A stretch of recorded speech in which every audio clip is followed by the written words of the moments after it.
Tony Lloyd, the Prime Minister David Cameron has been up to Salford today, literally perhaps about a mile from the centre of Manchester. Are you a bit disappointed that he's not taken the time or had the inclination to come and visit the city centre and talk to the people of Manchester? I'm glad that actually David Cameron's come to Greater Manchester, and I don't think we want at this point to be playing party politics. I will stand with the Prime Minister in saying we want every one of these rioters dealt with through our court system. So we've got that in common. What I do want David Cameron to do for us, though, is to listen to the very strong plea from people in Greater Manchester that we don't want to see police numbers cut in the city. And if he comes to Salford and takes that message away, if he comes to Salford and realises that our young police officers put their own lives at risk on Tuesday night and that we can't see some of them being handed the P45s, then maybe that'll be a good lesson to take back to Whitehall with him. Obviously I'd like to see him here, but Salford's not so far away, it's only down the road. So you don't think this is a snub to the people of Manchester? Well, we've got a very London-orientated government. That's absolutely true. Once they cross the Mersey-Humber line, I'm delighted to see them in the north of England. So it's a start. It's up to people like me to make sure we get the Manchester message and the Salford message and the Rochdale message and the Wigan message, because we're all actually in this Greater Manchester thing together. Leave our police alone, Mr Cameron, and if he goes away with that message, we'll have all done a good job. I know a few people we spoke to in the centre earlier on were quite surprised that he'd been within half a mile of this spot and not bothered to see them or come and look at the damage and see what was happening. Well, I'm not his tour director, so I can't take responsibility for his diary. No, I mean, look, let me say absolutely, I will stand with all of those people in government who want to see every rioter dealt with through our courts. That's the right place for us all to be at the moment. I'm not going to fall out with where he goes, when he goes, on all that. Obviously, I'd like to see him in Manchester. This is the greatest city in the north. We all know that. David Cameron at some point has got to come and see things here. But if he's taking away the right messages, don't touch our police force, he'll be going away with something that will be constructive. And are you pleased with the level of support that the council have been having and the police from the public in Manchester? I just never doubted that the public of Manchester would rally around this. Mancunians don't whinge and moan. We get up in the morning. You saw that on the Tuesday night, Wednesday morning, as the rioters were leaving to sober up. The street cleaners were coming in to clear the glass up, getting up and doing what Mancunians do, making sure our city doesn't get trashed, that we rebuild, we put it back in order. Mancunians are like that. We'll just get on with it, and all these people around here would want that. We're not going to lick our wounds because far too busy doing life for that. And in the end, that's what makes Manchester such a great city, because we are Mancunians together. We love this city. We want this city to get back on its feet, and it will be back on its feet. Tony Lloyd MP, thank you very much for your time. Thanks. Teresa Cat Regan from Gorton. Yes. Teresa, you obviously live in Manchester, possibly all of your life. Most of my life, yes. David Cameron, the Prime Minister, has been to Salford today, literally just half a mile up the road, but hasn't come to Manchester, to the centre. How do you feel about that? I think that's rather disgusting, actually, because we've got Mr Lloyd here at the moment, and I think he's sort of shied away from the problems in this country. And the Prime Minister? Yes, he should come down here and meet the youth and see what they've got to say and see what he has to do for them. Unemployment is out of control. There's nothing for the youth to do today. So why do you think that he's been to Salford, just half a mile away, but hasn't taken the time to come into Manchester itself? Well, I think Manchester is more busy than it is in Salford. I don't know if you've been down Salford, around the Salford estates. There are a lot of boarded up houses down there. Been to the precinct, but I think the Prime Minister's possibly just been to the fire station. That's no good. He needs to get down on the front line. He needs to get down to Manchester and speak to the people that are born and brought up here and sort out what the problems are. Cat Regan, you're obviously a younger person.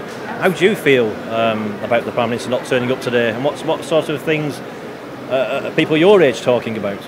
Well, I think that I absolutely agree with my mum with the fact that Mr Cameron hasn't been to Manchester, he's been to Salford. I find it unfair that he's chosen Salford over Manchester. I think Manchester has got a lot to offer. It's a bigger city, and I think that he would get more status if he did come to the Manchester area.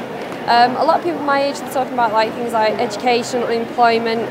Obviously, the tuition fees are rising in September up to £9,000. A lot of people can't afford that, and they're getting into much more debt if they're taking out student loans. And I think that under the new Labour government, I think that students were more benefited under them rather than David Cameron at the moment. So the mood amongst people your age is not to go out and riot, but they might be skint. Obviously, you know, if you've not got money, you've got to look for a job, and that's where I think a lot of people need more help and more encouragement and more support.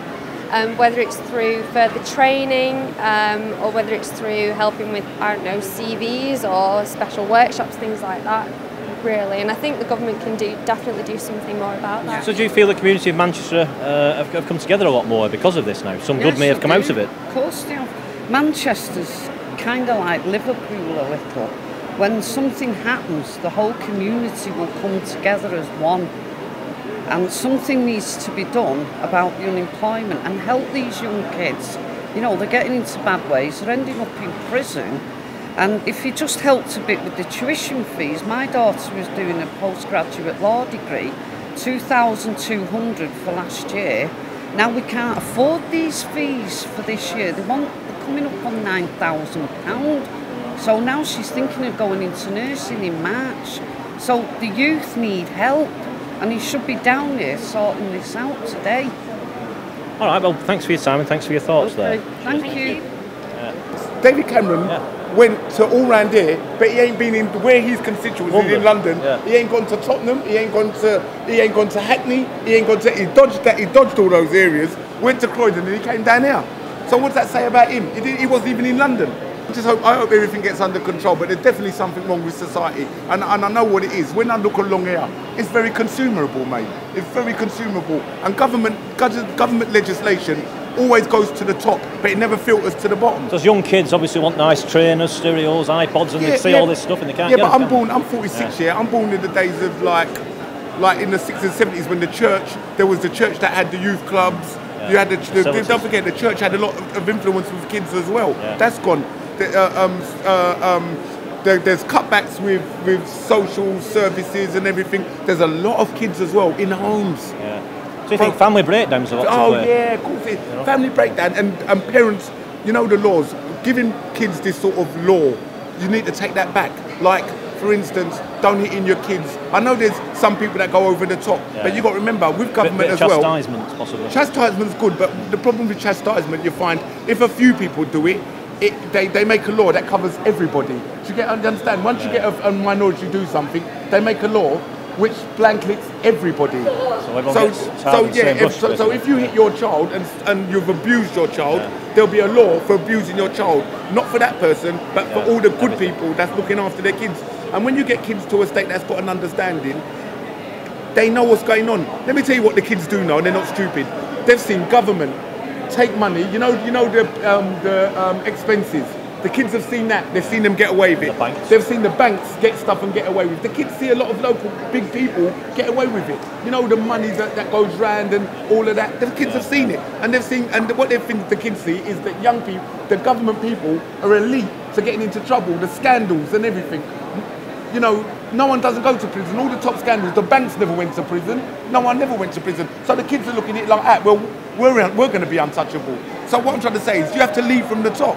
If you're like a man said, if you've got a water that's leaking, you don't get a bucket and patch it up. You go to the cause of it and seal it properly. That's all. But local government at the top have to set an example to these kids, because these kids are not stupid. They see what's going on. They see elite people going on. Why do you think in London, Kensington, Chelsea, all the affluent areas, they never went round there? Because those areas are heavily policed. Do you got to understand what I'm trying to say? You look after the wealth, you don't look at the bottom. These kids never come from nowhere. They've been around us all the time.